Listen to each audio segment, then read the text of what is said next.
menakutkan hanya untuk perkongsian sahaja. Diharap anda jangan mudah taksub dan percaya dengan cerita yang saya sampaikan. Yang syirik jangan sengaja dicari. Hanya Allah sahaja yang perlu ditaati dan ditakuti.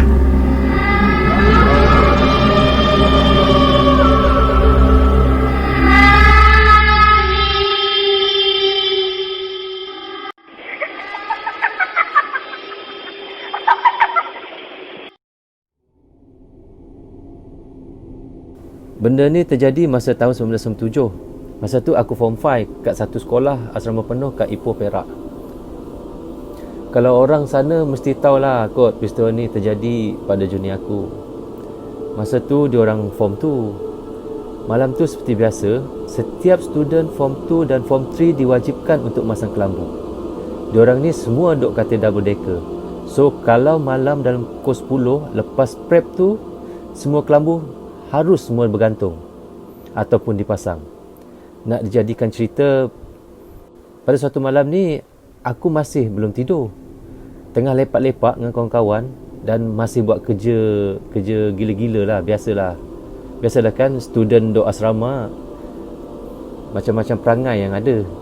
Lepas tu semua lelaki pula tu, so banyaklah projek yang kita orang buat. Tengah seronok-seronok berbual dan lepak-lepak, tiba-tiba kami terdengar bunyi bising kat dom sebelah. Masa tu form 5 duduk dom ujung. Antara dom kami dengan dom form 5 hanya dipisahkan dengan toilet dan bilik mandi je. Lepas tu barulah sampai ke dom junior ni. Kita orang yang senior ni ingat ada junior tak tidur lagi, memang nak kena lah, atau ada apa-apa masalah lah. Teruslah kita orang cegas nak pergi tengok. Apa yang jadi masa tu kan Samseng, memanglah tunjuk belang sikit kat pada yang junior. So bila kita orang sampai kat dom diorang, lampu dah terpasang, seluruh dom terang benderang, dan diorang duduk berkumpul atas lantai dengan tilam yang diturunkan. Lepas tu ada yang duduk keliling. Seorang budak yang form 2, aku tengok muka terbaring pucat je. Dan diorang semua duduk keliling tapi menghadap keluar. Ada yang pegang Yasin, dan ada yang baca Yasin, dan ada yang tengah peluk lutut je aku tengok. Macam-macam lah, tapi semua muka pucat lesi. Mula-mula nak marah, terus tak jadi. Bila kita orang tanya, apa masalah korang ni? Apa yang jadi? So ketua dom tu ceritalah, masa tu dalam pukul 3 pagi dah, semua junior memang dah tidur atas katil masing-masing dan di dalam kelambu. Lampu dom memang macam biasalah, kalau dah tidur mereka akan off kan. Cuma limpahan lampu koridor je yang menerangi setengah tempat. Tiba-tiba budak yang terbaring tengah-tengah tu terbangun sebab dia dengar pintu dom terbuka. Dia pun pandanglah ke arah pintu sebab katil dia berdepan dengan pintu. Masa tu dia nampak sesusuk tubuh seperti perempuan dekat dengan pintu tu. Tapi tak berapa jelas dan tak nampak sebab cahaya tak begitu terang. Lagipun dia pakai kelambu jenis yang kain tebal sedikit, bukan jaring-jaring plastik tu. Lepas tu dia buatlah, tak tahu sebab dia fikir mungkin warden nak cek agaknya. Sebab memang selalu warden akan cek. Tapi dia tak terfikirlah time tu mana ada warden perempuan akan cek malam-malam buta. Seorang pula tu. Ini kan sekolah lelaki. Mungkin sebab dah mamai jadi dia tak terfikirlah sampai ke situ. Dalam masa dia mamai-mamai tu, dia nampak sesusuk lembaga tu berjalan ke arah katil dia. Masa tu dia dah rasa lain macam, tapi tak adalah sampai nak menjerit ke. Dia cuma duk relax je tengok lembaga tu. Lepas tu lembaga tu macam berdiri sebelah katil dia. Dia duduk katil bawah. Lembaga tu macam bercakap-cakap dengan member yang katil di atas. Cakap pelan-pelan pula tu, dan kurang jelas untuk dia dengar.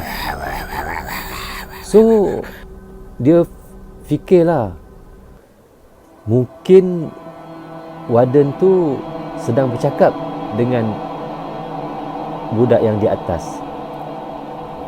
So dia buat tak tahu je lah kan, sebab mungkin ada benda yang dia cakapkan yang hendak dibagi tahu pada yang di atas tu. Lagipun yang di atas katil dia tu adalah ketua dom. Maybe warden nak bagi arahan apa-apa. Lepas 2-3 minit macam tu, lembaga tu membongkok dan terus buka kelambu dia dan masukkan kepalanya ke dalam kelambu budak junior tu. Muka dia, ya Allah buruknya, kata budak junior tu. Dan makhluk perempuan yang membuka kelambunya tu tadi terus bercakap,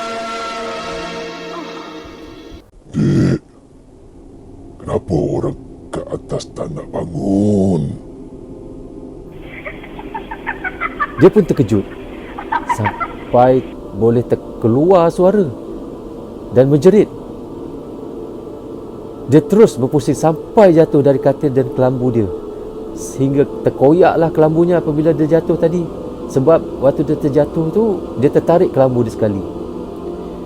Dia kejutkan orang yang ada katil sebelah dengan muka pucat lesi. Lepas tu bila tengok balik perempuan tu dah tak ada. So bila dah bising-bising tu, semua orang dikejutkan. Time itulah kita orang dengar bunyi bising-bising, sebab dia orang sibuk tarik tilam turun daripada atas katil dan bawa semua dan susun atas lantai semua. Sebab tak ada siapa yang berani tidur atas katil masing-masing malam tu.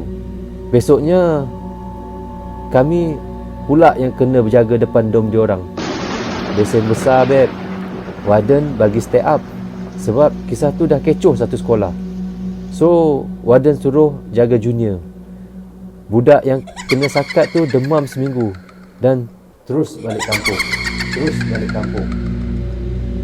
Terima kasih kepada anda yang mendengar rancangan Malam Menakutkan. Diminta anda jangan taksub serta percaya atau terikut-ikut dengan apa yang diceritakan. Anggaplah hanya hiburan semata-mata sahaja, tidak lebih dari itu. Bagi anda yang suka dengan apa yang saya ceritakan di Malam Menakutkan, anda boleh kongsikan di laman sosial anda dan jangan lupa untuk subscribe, komen atau like di channel Brozo. Semoga kita berjumpa di cerita yang akan datang. Dan selamat malam menakutkan.